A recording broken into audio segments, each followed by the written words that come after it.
Good morning. Good to have a few minutes together here at the end of the week. And I'm just thinking about busy Saturday and Sunday, busy Friday.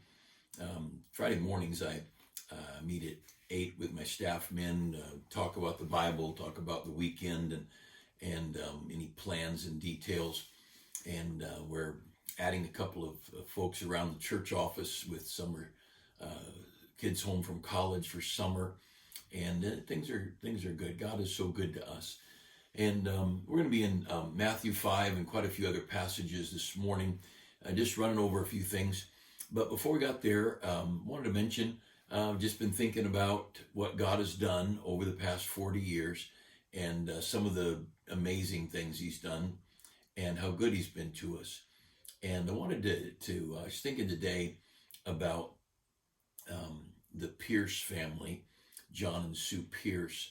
And when we started our church, the 6 weeks before the church started, I knocked on pretty much every door in Wildomar.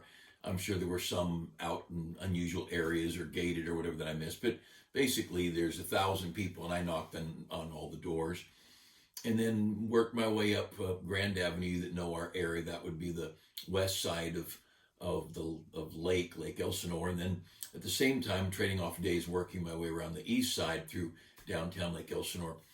And I wouldn't have gotten to where the Pierces lived for a long time. As I've told people often, it's God who started our church. I was here. I worked hard. I tried. But the great things that were done were not me. I just was out there beating the bushes trying to do the right thing. But the great works were done. My hand wasn't even involved in most cases. But on the second Sunday of our church, we're in the Wildomar school for 6 weeks. On the second Sunday, a couple walked in, and they were a little bit late, and not for Sunday school, but for church, the second hour. And my wife and I were singing a special with my guitar, and there was a husband and wife and a couple of kids. And the lady started tearing up. She was wiping away tears already. And I thought, oh, this is pretty bad special music. But she was so tenderhearted and God was working on her heart.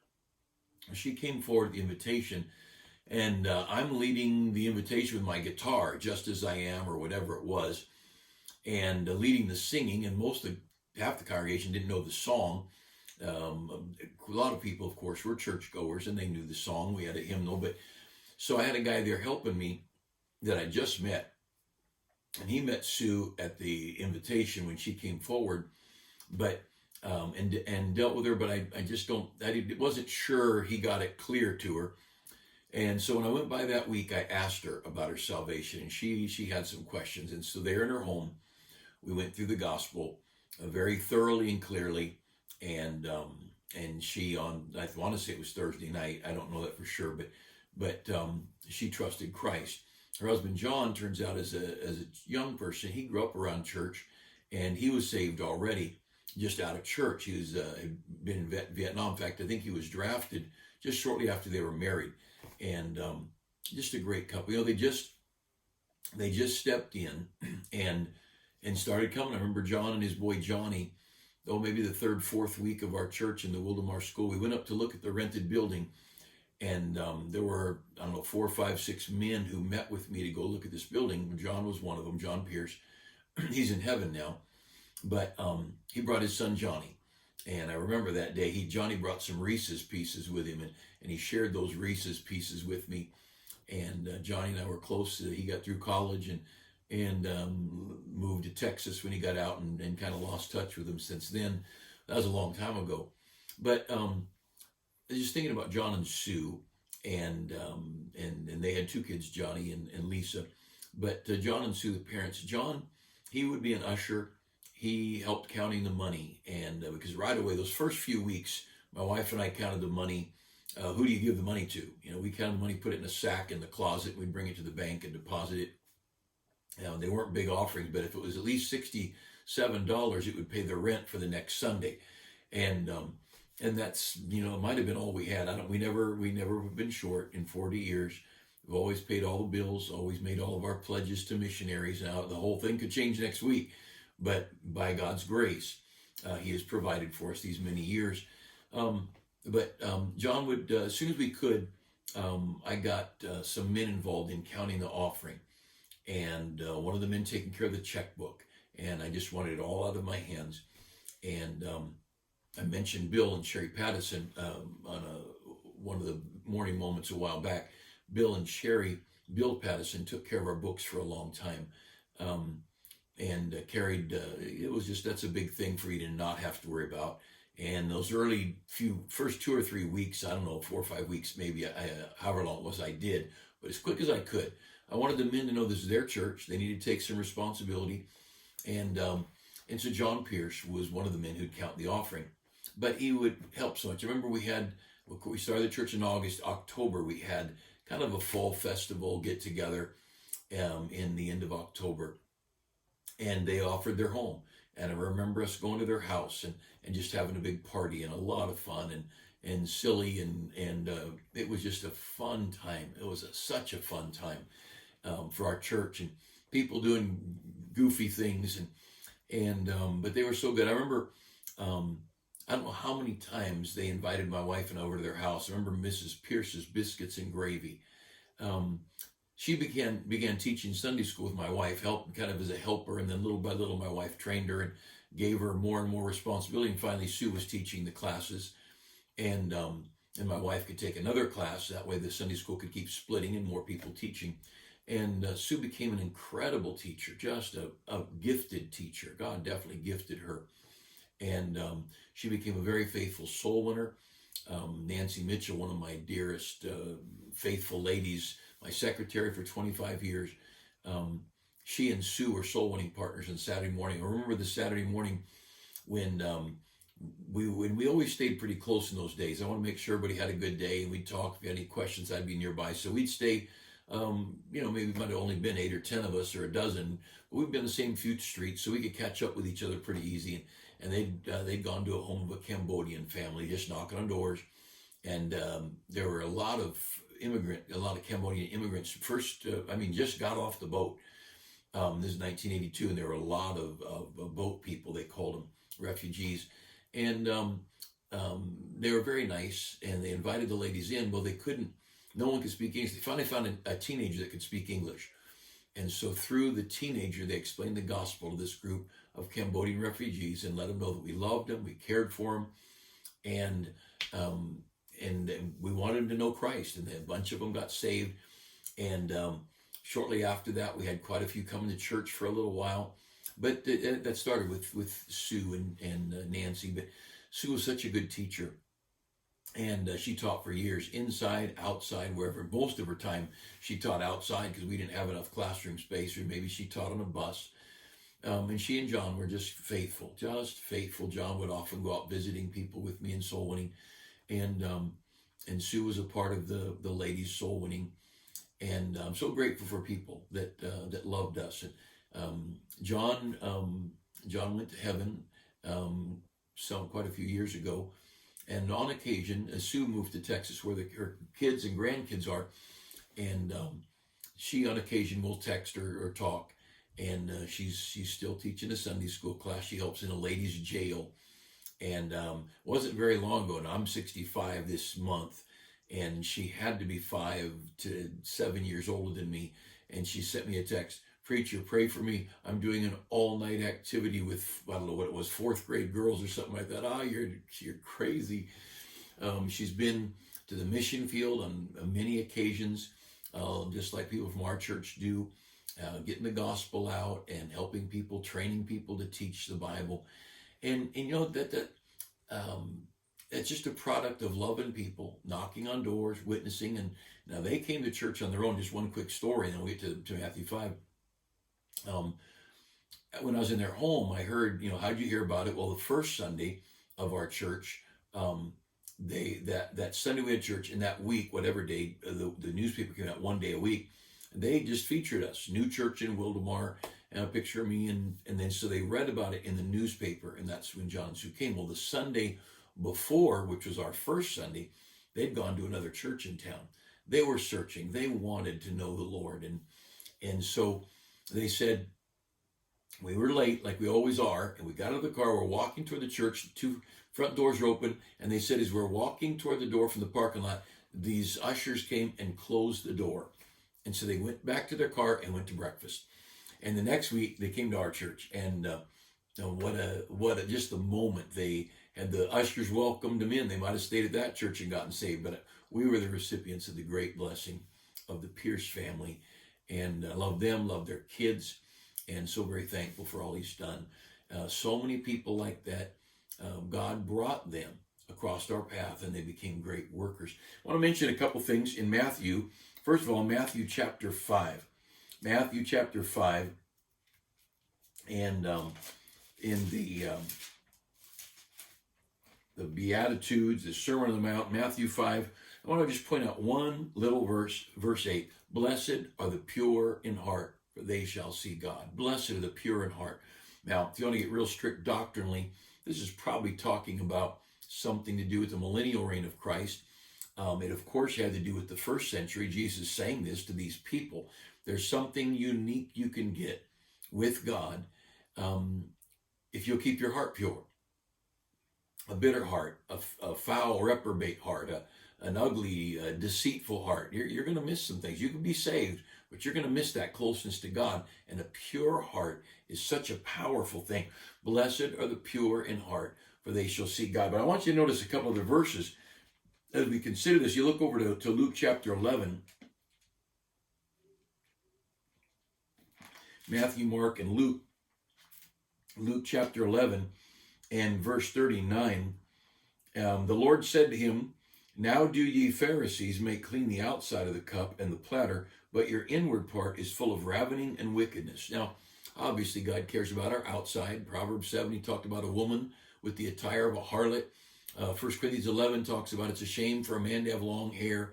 1 Timothy 2 says a woman ought to adorn herself in modest apparel. There are verses that talk about our outside, but the outside is to be a reflection of the inside. That's why I don't talk a lot about outside things. I just don't, because an outside looking right without the inside is what Jesus talked about right here in Luke chapter 11. You clean the outside, but you don't clean the inside. Or a little later, he talks about the tombs. They would whitewash the tombs so people walking. I mean, they didn't have beautiful cemeteries like we do. They'd bury people wherever there were caves or whatever. And so people didn't get around the disease and the dying, decaying bodies and all. They'd whitewash the stone covering the tomb. And he said, you're like a whited sepulcher. You're clean and white on the outside. The inside, you're full of dead men's bones. Our Lord wants the inside right. And that's the big thing. And the outside is important, but the outside is secondary to the inside. And so when we consider blessed are the pure in heart, it's not blessed are those that look just right on the outside. It's how's that inside doing? That's why there are people from various religions, some who've never been taught quite right. I'm not saying they're following Buddha, but they know Jesus is the Savior, that he died for them, and they know that they're sinners. They understand the gospel, but perhaps like a George Whitefield, who still baptized babies and had a whole different idea of church-government relations. Someone like George Whitefield, he was off on some of his doctrine, pretty clearly off, but he had such a heart for God and that heart of purity, and God richly blessed him. See, the blessed are the pure in heart, for they shall see God. Let me show you another verse. If you look over to Psalms chapter 13. Psalm chapter 13. And this idea of purity. And I've got a little pamphlet. If you go to our church, you'll see it. It's just called In Pursuit of Purity, 6 short chapters. And some of these morning moments are taken from that, and it's not been printed yet.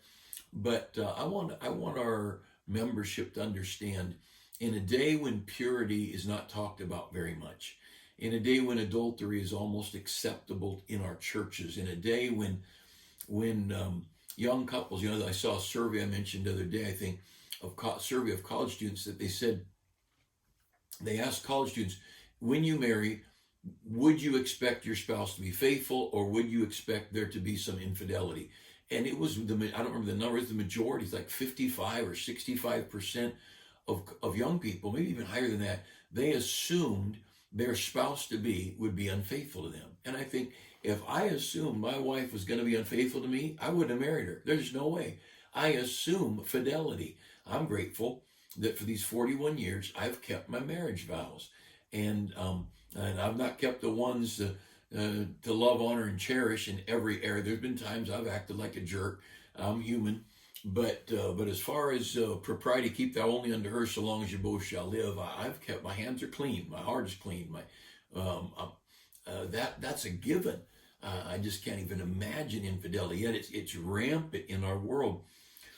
Blessed are the pure in heart, for they shall see God. See, if we don't get this matter of purity back in our churches and back in our homes, we are going to be godless. We're going to have religion without God. We'll have church-going homes or not church-going homes, but we'll have homes that may be a little religious, but they won't have salvation. They won't have God. And being moral and pure doesn't get you saved, but it's that closeness to God. So that when kids see what mom and dad have, the kids say, I want what mom and dad have. And it's just huge. I love this psalm here. And I remember reading it and the first time and thinking, I want this to be me. And I memorized it and quoted it often to God. Psalms chapter, I think I've got the wrong verse written down here. Psalm chapter 13. Yep, I wrote down the wrong verse here. And the Bible, I could quote it for you if you weren't watching me right now. It says, thou hast tried me, thou hast searched me. And it's not search me and know me and try my heart and see if there be any wicked way in me, although that's one of them. But it says, I have purposed in my heart that you'll find nothing. It's this purpose, this intentional thing. I am going to be clean. I am going to be pure. You can search me, God, in the night. And that's this verse, in the night watches, or in the night you've searched me. There's something to be said for when no one else is looking, just you and God, knowing that you're clean. And we're not perfect, but there ought to be something in us that we're unashamed. And they're just a powerful, purity is a powerful thing. And that's a great principle. And for whatever reason, I scribbled the wrong reference down here. But if you want to go over to 1 Peter, that's the right reference, 1 Peter 1. And hopefully it's the right reference. A lot of times I get these verses memorized, and then when I write them down, they're off because sometimes the address is wrong, the verse is right. But in 1 Peter 1:22, listen to this. 1 Peter 1:22, seeing ye have purified your souls in obeying the truth through the Spirit unto unfeigned love. Unfeigned means no fake. It's real. It's a very sincere love. Unfeigned love of the brethren. I'm in verse 22. See that you love one another with a pure heart fervently. See that you love one another with a pure heart fervently. You see, love grows in the garden of purity. The heart is like a wellspring of purity, and out of that spring of purity flows biblical love. And one of the reasons we've got a 50 to 70% divorce rate, even in among Christians, although I don't feel like it's that way at all in our church. It's much, much lower, almost non-existent in our church. And in, I think, churches that preach holiness and purity, I think there's a more pure love. And since there's a more pure love, there's less jealousy, there's less bitterness, there's less anger, there's less hatred, there's more forgiveness. I'm not saying we're better people, but love, see, if I love you, I'm not going to be bitter toward you. If I love you, I'm not going to want vengeance on you. If I love you, I don't want to hurt you. If I love you, I want to forgive you. Well, you get a husband and wife both loving that kind of love, you can get over the bumps in the road. And so he says, see that you love one another with a pure heart fervently. 1 Peter 1:20 or 1:22, whatever it was I just read. Yeah, 1:22. And this loving one another with a pure heart. You see, when we fill our heart and our eyes and our ears and our mind with pornography and the garbage TV and the garbage radio and vulgar and filthy, And when you can't watch cartoons, our kids can't even go to the public school without seeing pornography. The kind of things, if you haven't seen it, the kind of filth that they're putting in front of little children, graphic sketches and drawings of immorality and vulgarity and lewd behavior. And so what happens, we raise a generation of dirty hearts, people whose hearts are not pure. And then when you have hearts that are not pure, we can't love properly. When we can't love properly, the whole country goes crazy. The country goes crazy with hatred, with vengeance, with wrath, with burning buildings, with illicit relationships, with jealousy and rage. You see, purity produces the purest form of love, and a love that forgives, a love that gives and cares. And he says, see that you love one another with that pure heart and do it fervently. One more, and I love this verse over in Timothy, if I wrote the right one down, 1 Timothy 1:5. And Paul, writing to young Timothy, and he says, here's the summary of things. The end of the commandment is the phrase he used in 1 Timothy 1:5. Now the end of the commandment is charity out of a pure heart.